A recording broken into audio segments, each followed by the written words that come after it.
In our hyper-connected world, the movement of people, ideas, and skills across borders is a daily reality. Technology has shrunk distances, global trade has linked economies, and cultural exchange happens in the palm of our hands. This constant motion can feel complex, and it often sparks passionate debates and big claims about migration.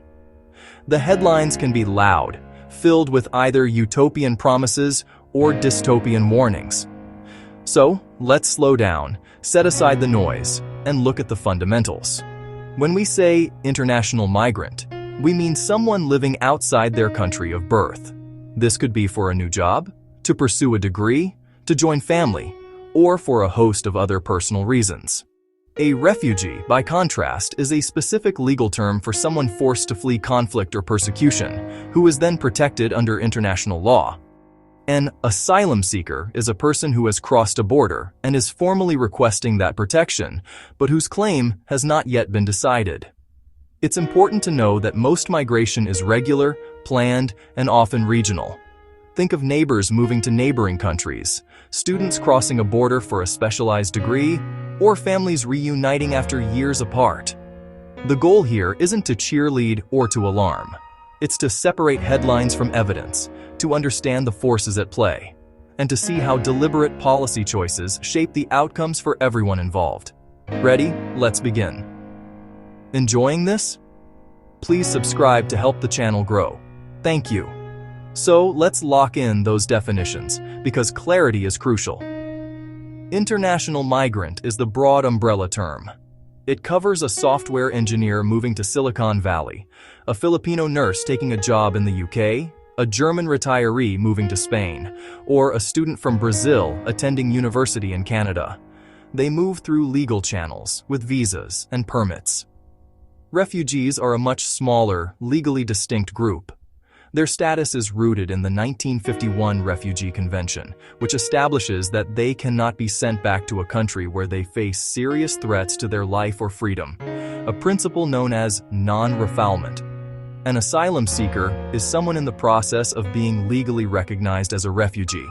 They have formally made a claim for protection, and they are waiting for a government to assess its merits. It's a legal status, not a description of how they traveled.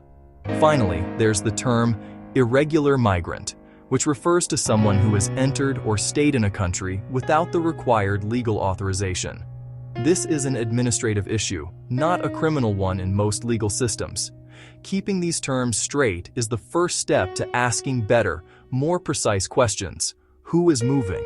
Why are they moving? And what rules are they following? Now let's talk about scale. What do the numbers actually say? Recent estimates from the UN Department of Economic and Social Affairs, that's UNDESA, pronounced DESA, put the total number of international migrants at roughly 281 million people. That sounds like a massive number, but it represents only about 3.6% of the world's population. This means that over 96% of people live in the country where they were born. The percentage of migrants in the global population has grown only modestly over the last few decades, tracking with the overall growth in world population, education levels, and economic interconnectedness. A common misconception is that most migration flows from developing countries in the global south to wealthy countries in the global north. While that corridor is significant, the data shows that south-south migration, movement between countries in Latin America, Africa, and Asia, is just as substantial. People often move to a neighboring country with a more stable job market, a shared language, or existing community ties. Think of migration from Nicaragua to Costa Rica or from Myanmar to Thailand. These regional journeys are shaped by simple geography and opportunity.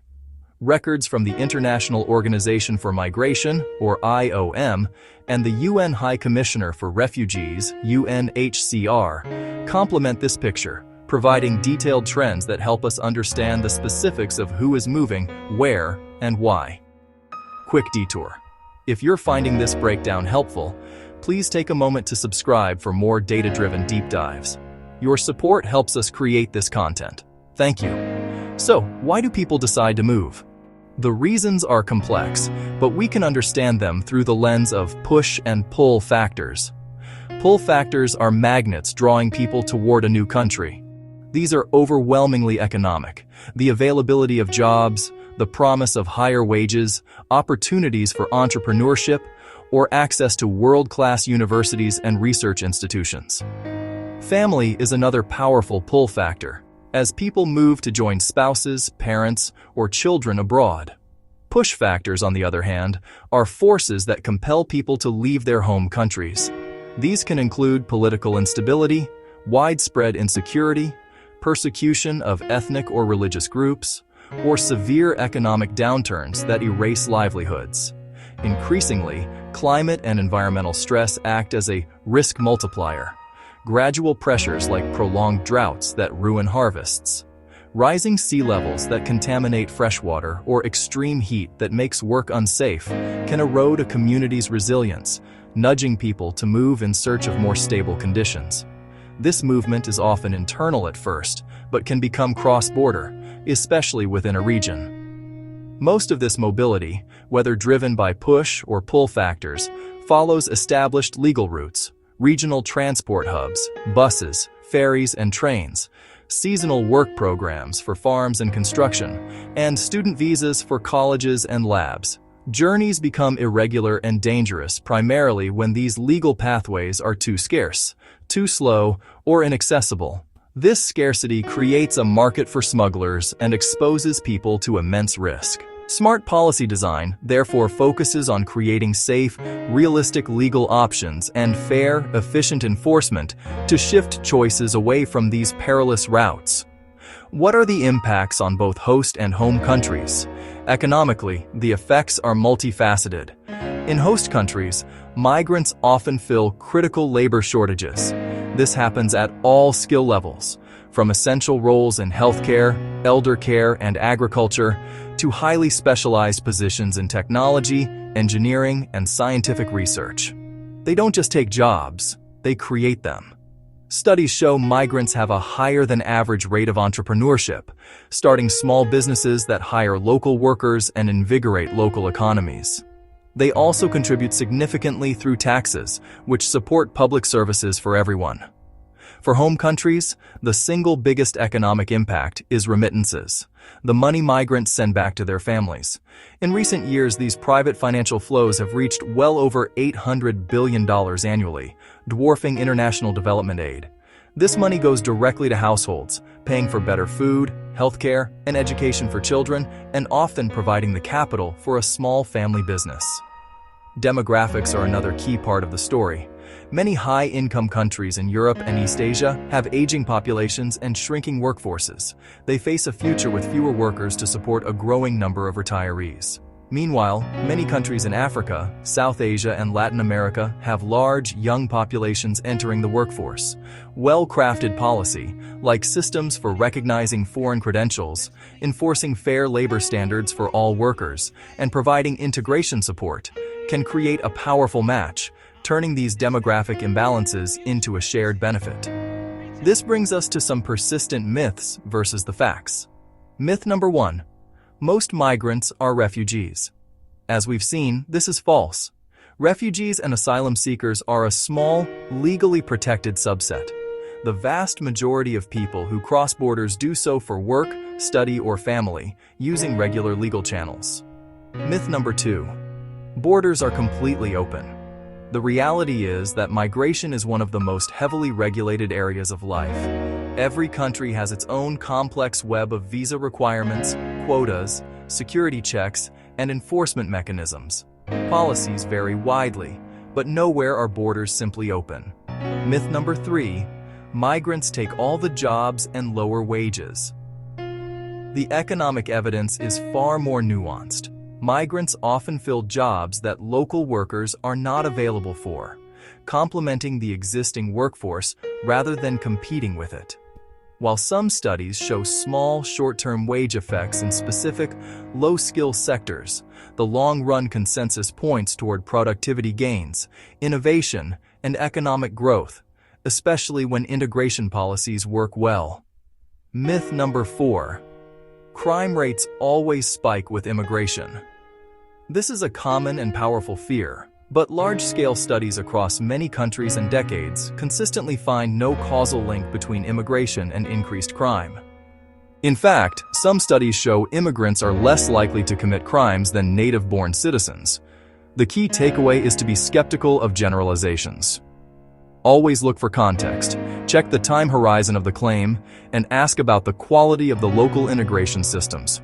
So what policies actually help manage migration effectively? The evidence points to a pragmatic, multi-pronged approach. First, creating more safe, legal, and orderly pathways that are aligned with real labor market demand. This reduces irregular migration and allows for better planning. Second, investing in efficient, fair, and humane asylum processing systems that can deliver timely decisions, granting protection to those who need it and returning those who do not qualify. Third, strong international cooperation to combat human smuggling networks. Fourth, clear, enforceable labor standards that protect all workers, migrant and native-born alike, from exploitation. On the integration front, effective policies include systems for recognizing foreign credentials so a doctor isn't forced to drive a taxi. Accessible language and vocational training programs are also vital. And well-funded community programs that support newcomers with housing, school enrollment, and civic orientation help both the new arrivals and the receiving community.